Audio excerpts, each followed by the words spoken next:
ìbéèrè mi ni wípé gẹ́gẹ́ bí Kristẹni tí ó ń gbìyànjú láti rí àjíjẹun lórí pé ènìyàn tó kọ́ṣẹ́ tó ń gbìyànjú láti jẹ́ èèyàn nínú ayé, ṣé wọ́n dẹ̀ máa ń sọ wípé àràgbé nílé ayé, ṣé téèyàn bá wá ọ̀nà àbáyọ sí ọ̀rọ̀ ara ẹ̀ kó lè rí ìgbé ayé ìrọ̀rùn gbé, ṣé ó ní ẹ̀ṣẹ̀ nínú ẹ̀sìn Kristẹni ni? tó bá yẹ pé Kristẹni yóò lẹ́sẹ̀ ẹ bá fẹ́ ṣe Kristẹni nǹkan yẹ Bíbélì sọ pé èmi yóò gbé ojú mi sórí òkè wọn nì, níbo ni ìrànlọ́wọ́ mi yóò ti wá? Ìrànlọ́wọ́ mi yóò tàdọ̀dọ̀ Olúwa wá, ọba tó dá ayé àti ọ̀run. Kristẹni kankan ò lẹ́tọ̀ọ́ láti lọ sí babaláwo àbí láti lọ sí láàfáà àbí láti lo paracetamol àbí láti lọ sọ́dọ̀ dókítà. Jésù nìkan ló gbọ́dọ̀ máa wòsàn. Ẹni Kristẹni tó bá ti ṣe yàtọ̀ sílẹ̀ inú iná ló lọ. Mo ní hernia fún ọ̀pọ̀lọpọ̀ ọdún, mo dẹ̀ attend oríṣiríṣi revival gẹ́gẹ́ bí Christian tó máa ní ká fi ọwọ́ síbi tó ń dùn wá, ń pé ká gbàdúrà ká ìsàn ẹ lọ. Nígbà tá a ṣe títí torí pé mo ní ìgbàgbọ́ débi pé mo rò wípé tí n bá fọwọ́ kan ibẹ̀ yẹ kó lọ, but at the end of the day ńgbà tó fẹ́ pa mí operation mo padà ṣe. Bíbélì sọ wípé tí a bá kú a kú fún Jésù, tá a bá wà láàyè a wà láàyè fún Jésù. Ó yẹ kẹ́ ti ní sùúrù kẹ́ kú ní bí ẹ ṣe lọ ṣe operation yẹn, ẹ máa múra nínú iná sílẹ̀, ẹ fẹ́ kú nínú iná. Nígbà tí mo dẹ̀ ṣe operation yẹn tán náà mo dẹ̀ tó lálàáfíà. Inú ayé lẹ́tí lálàáfíà ẹ máa lọ jìyà níjọba ọ̀run. Ọ̀rọ̀ àìwòdì gan.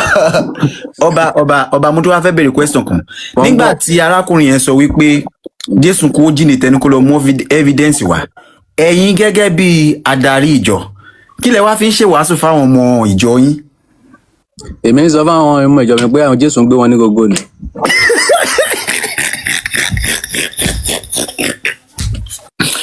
Ọba káwá ní ọmọ ìjọ yín kan wá sọ́dọ̀ yín pé ó kù díẹ̀ káàtó fún òun, tó dẹjọ́ ẹni tó níṣẹ́ lọ́wọ́ tó pé iṣẹ́ ò dẹ̀ lọ dédé. Gẹ́gẹ́ bí adarí ìjọ, kí ni nǹkan tẹ máa ṣe sọ̀rọ̀ ẹ̀? Kí lámọ̀ràn tẹ máa gbà? Ilé aláwo ni. A jẹ́ pé ẹ̀yin ò kí ń gbàdúrà pé ní orúkọ Jésù nínú church yín. Wọ́n máa ń forúkọ Jésù powó, bọ́ mi ìgbàgbọ́ nínú ẹ̀.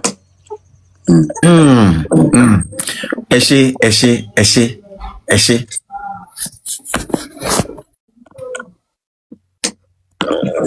Reality làwa máa ń sọ níbí o. Ẹni ọba Solomoni nìkan ló ti lè gbọ́ reality o. Èmi máa ń forúkọ Jésù gbowó o, wọ́n fi ń pa owó, torí ó máa ń yọ owó gan. But I don't believe in it. Okay? For business yẹn yọ owó ni mo ṣe bá wọn ṣe. That is all. Bó dẹ̀ ṣe ilé lọ́dọ̀ àwọn pastors yẹn ni but wọn nílé sọ síta. Torí a ò fún wọn láṣẹ láti sọ òtítọ́.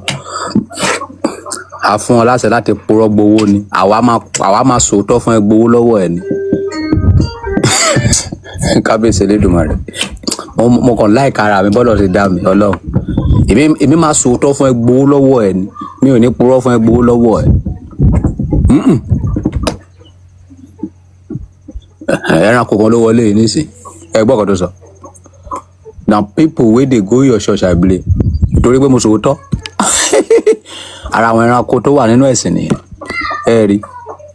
Ẹni tó lọ sí ṣọ́ọ̀ṣì tó kẹ́yàn síta lórí íńtánẹ́ẹ̀tì. Rádaràda, ó ka Bíbélì kò yé. Ọba àgbáyé bá ẹ sọ̀rọ̀, a fẹ́ tú ẹ sílẹ̀ nínú ìdè. Na the people wey dey go your church I blame.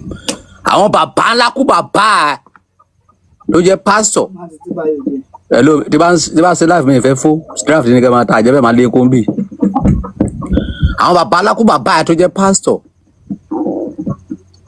Èmi orí live mi náà máa ń jókòó sí tó máa ti ń kẹ́kọ̀ọ́. Ìwọ dìdìrín tó gbẹ̀yàn òfò sáyà. Èmi sọ̀rọ̀, mo sọ reality ayé fún ẹ, ìwọ sọ fẹ́ mi pé na people wey dey go your society. Ìbàbá alákú bàbá ẹ̀ ọmọ ìjọ mi ni. Ìwọ tó bá ti follow mi ọmọ ìjọ mi ni ẹ. Okay? But partly follow me, you are a member of my church. Stupid people with stupid category.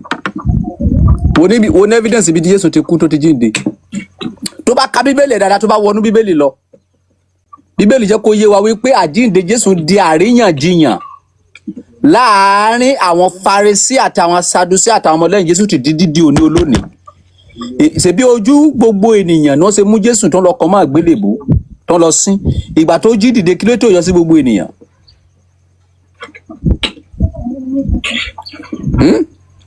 gbogbo àwọn èèyàn lórí nígbà tó ń kàn mọ́ àgbélébùú àbí ìgbà tó jíǹde kí ló tó yọ sí àwọn èèyàn kí gbogbo ayé mọ̀ pé ó ti jíǹde lọ ka bíbélì kọ wípé ọ̀rọ̀ náà di àríyànjiyàn láàárín àwọn Farisí àtàwọn olórí ẹ̀sìn àtàwọn àlùfáà àti àwọn ọmọlẹ́yìn Jésù títí di òní olónìí ṣé ó jíǹde ni tàbí kò jíǹde lọ ka bíbélì ẹ̀ bẹ́ẹ̀.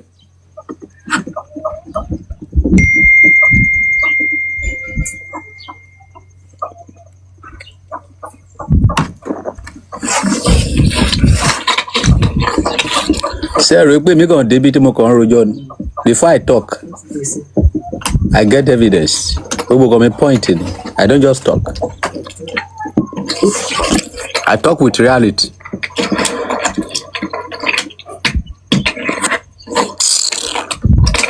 ẹni tó jẹ́ pé ẹ̀mọ́ kankan tẹ́kọ̀ máa wá síbi tẹ́ ẹ máa bobo líbò o rò pé mo kàn ṣàdédé jí láàárọ̀ tí mo kàn ń ṣàdédé wí kàntàkàntàn mo ka bíbélì ó yé mi I know the reality I know the fake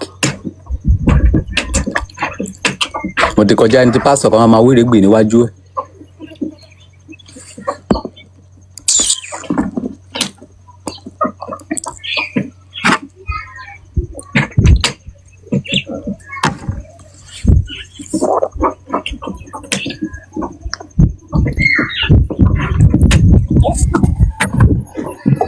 ẹ káàsán sà.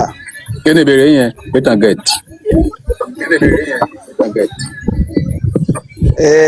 wọ́n kọ sínú Bible wípé in the beginning God created heaven and earth.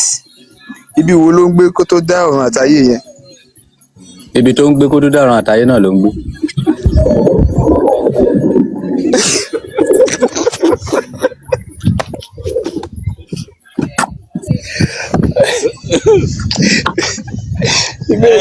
Aṣa níbi tó gbé dà.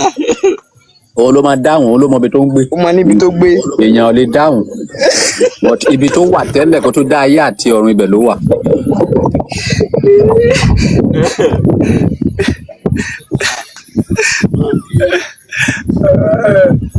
Ìbéèrè mi nìyẹn.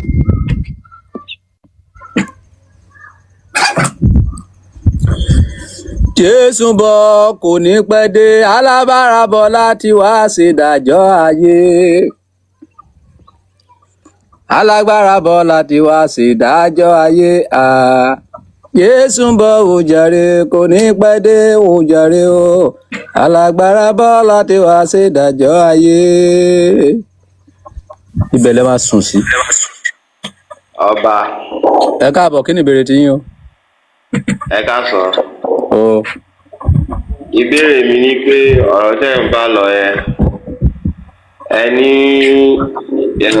ikú àjíǹde Jésù di àríyànjiyàn. Àwọn kan máa ń lọ sí Gálílì, wọ́n ní àwọn lọ ń pàdé ẹ̀ pé ìgbà tí wọ́n kan ojú èso ẹ̀, wọ́n ní ẹnìkan rí ihò ojú ibi tí wọ́n ti kú. Lóòótọ́ ni. Ẹ̀yin ẹ lè lọ sí Gálílì lọ́jọ́ kan náà kẹ́yìn lọ bá wọn wò kẹ́ lè fi confirm. Ẹ mọ̀ pé wọ́n ní ni wọ́n sọ nàzáǹkà. Bíbélì fúnra ṣe rí mo ẹ mọ̀ nǹkan tí mo fi láàkì bíbélì. Bíbélì ó máa fi ẹ́ sínú èdè ó dẹ̀ máa tú ẹ. Ẹ tó bá mọ̀ in and out bíbélì tó bá ṣe politician Nàìjíríà ó máa lówó gan. Tó bá fẹ́ ṣe jìbìtì ló máa ka bíbélì. Bíbélì sọ fún wa ó ní nípa ẹnu ẹlẹ́rìí méjì tàbí ẹlẹ́rìí mẹ́ta a máa fi ìdí òtítọ́ múlẹ̀. Point 1. Point 2, ó ní ẹ wádìí ohun gbogbo dájú kẹ wádìí èyí tí í ṣe òtítọ́ mú, kò ní kẹ́kàn gbọ́ kankan ìgbàgbọ́, wádìí ló sọ. Ó tún wá sọ̀rọ̀ ó ní ẹ máa dán àwọn ẹ̀mí wò kẹ́ lè mọ̀ eléyìí tí ń ṣe òtítọ́. Bọ̀ lónìí àwọn pásítọ̀ máa sọ pé wọ́n kò gbọ́dọ̀ dán àwọn wòlíì wò, kò gbọ́dọ̀ dán àwọn ìránṣẹ́ Ọlọ́run wò. Okay? dáadáa lọ lé àwọn lórí burúkú ẹ̀dìyà greek yìí lọ lé wọn jáde kó tilẹ̀kùn mọ́